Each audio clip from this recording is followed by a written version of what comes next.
मम्मा, आप इतनी चुप चुप क्यों हैं? कहीं फिर से बारिश के पानी में हमारा पुराना घोंसला तो नहीं बह गया? नहीं गुड़िया बेटा, अब हमारा नया घोंसला बहुत मजबूत है। मैं बस सोच रही हूँ उस बच्चे के बारे में। कौन बच्चा मम्मा? आप किस बच्चे के बारे में सोच रही है? गुड़िया बेटी, वो आम के नीचे वाले तने पर जो घोंसला है ना, वो कालू कौवे का है। उसकी पत्नी गोरी कौवे को गए अभी कुछ ही दिन हुए हैं और उनका छोटा सा बेटा जग्गू दिन भर रोता रहता है। तो मम्मा, आप उनकी मदद क्यों नहीं करते? क्या हम उसे थोड़ा प्यार नहीं दे सकते मम्मा? हाँ मेरी गुड़िया बेटी, हमें उनकी मदद करनी चाहिए।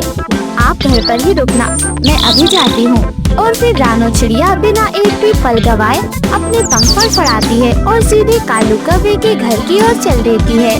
कालू कौवा अपने घर में बैठा हुआ था। उसकी आंखें सूजी हुई थी और चोंच थोड़ी कांप रही थी। जग्गू घोंसले के कोने में दुबक कर बैठ गया था। एक पंख से वो अपना चेहरा छुपाए खूब सिसक रहा था।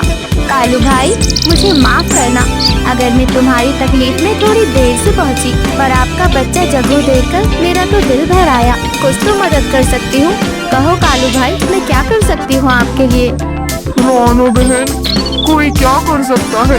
अकेले बच्चों को पालना आसान नहीं। पर सच बताऊं, सबसे ज्यादा डर मुझे बस इस बात का है कि लोग मुझसे कहते हैं कि तू फिर से घर बसा ले। उनका कहना है कि मैं शादी कर लूं, मगर कालू कौवा इतना कहकर खामोश हो जाता है। वहीं रानो चिड़िया उससे सवाल करती है, मगर क्या कालू भैया? मगर रानो बहन, मैं रोज कहानियाँ सुनता हूँ कि सौतेली माँ कैसी जालिम होती है। किसी ने गर्मी में अपने सौतेले बच्चे के पंखे को तोड़ दिया, तो किसी ने सर्दी में चुपचाप उसे घोंसले से बाहर कर दिया। और मुझे डर भी है, अगर जग्गू के साथ ऐसा कुछ हुआ तो मैं खुद को कभी माफ नहीं कर पाऊंगा। रानो बहन, कालू भाई, हर रिश्ता जालिम नहीं होता, बस जरूरत है सही इंसान को पहचानने की। तभी उड़ता हुआ मीठू तोता भी कालू कौवे के पास आ जाता है। अरे कालू भैया, रानो बहन से इतनी देर से क्या बातें कर रहे हो? अच्छा हुआ मैं आ गया। अब एक जरूरी बात बतानी है आपको। हाँ मिठू भैया, बताओ, सब ठीक तो है ना? हाँ, सब ठीक है। लेकिन देखो भाई, तुम अकेले हो, तुम्हारा बच्चा भी है। मैं किसी को जानता हूँ, उसका नाम पिंकी है। एकदम शरीफ और समझदार है, बिल्कुल साफ दिल की कौवी है वो। और सबसे बड़ी बात, वो शादी के लिए भी तैयार है। मिठू भाई, शादी और इतनी जल्दी? हाँ, लेकिन उसकी एक छोटी सी शर्त है। शर्त? शर्त कैसी?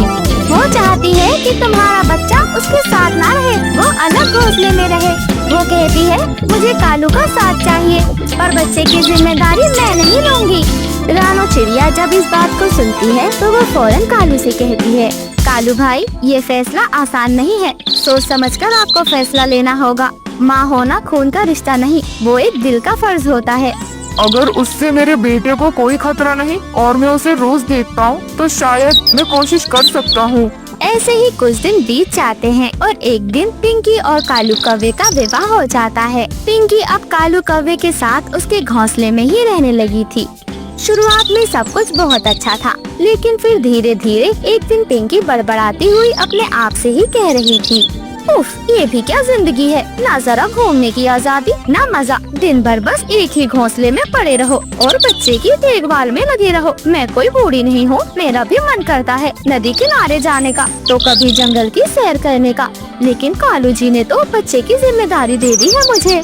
तभी उसके मन में एक ख्याल आता है। वह जग्गू से कहती है, सुनो बेटा, मम्मा थोड़ी देर उड़कर जा रही है, बस थोड़ी देर धूप सेक कर आती हूँ, किसी को बताना मत, ठीक है ना बेटा? मम्मा, अगर चील आ गई तो? रानो मासी कहती है कि बारिश के बाद चील भूखी रहती है, मुझे डर लग रहा है मम्मा। अरे कुछ नहीं होगा, मैं जल्दी ही लौट आऊंगी, तू चुपचाप सो जा। और फिर पिंकी वहाँ से उड़कर चली जाती है। वो कभी बुलबुल के साथ गप्पे मारती, तो कभी आराम से जंगल में घूमती, कभी नदी किनारे जाकर अपनी परछाई देखती। ऐसे ही पूरा दिन गुजर जाता है, लेकिन वो घर नहीं लौटती। इधर बारिश शुरू हो गई थी, बारिश जोर से पड़ रही थी, बादल गरजने लगे थे, चील की चीखें पूरे जंगल में गूंजने लगी थी। अरे रानो बहन, जल्दी चलो, जग्गू अकेला है, चील ऊपर ही मंडरा रही है। और फिर रानो चिड़िया फौरन उड़कर उसके पास जाते हैं। वे देखते हैं जग्गू कांपता हुआ अकेला बैठा रो रहा था। चील तो जा चुकी थी, लेकिन डर से जग्गू तो कांप रहा था। मम्मा कह कर गई थी कि मैं चुप रहूं, लेकिन चील आई थी। रानो मासी, मुझे बहुत डर लग रहा है। ऐसा कहकर जग्गू रानो के गले लग जाता है। रानो चिड़िया उसे अपने पंखों में समेट लेती है। बेटा बस अब हो गया, अब कोई डर नहीं, हम सब यही है मेरे बच्चे, अब कोई तुम्हें अकेला नहीं छोड़ेगा। देखो मिठू भैया और मैं है ना यहाँ पर, तुम्हें कुछ नहीं होगा, डरो मत मेरे बच्चे।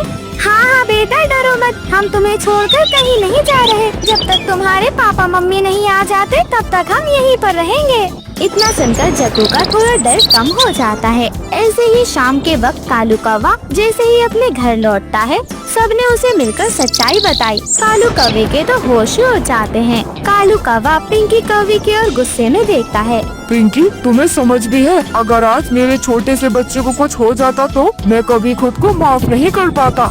पिंकी तो शर्मिंदा थी। वह कालू कौवे से सर झुकाकर माफी मांगती है। मुझे माफ कर दो कालू, मैंने इस रिश्ते को बस साथ निभाने तक समझा था, मगर आज मैंने जग्गू की आंखों में डर देखा तो मुझे समझ आया एक माँ बनना क्या होता है।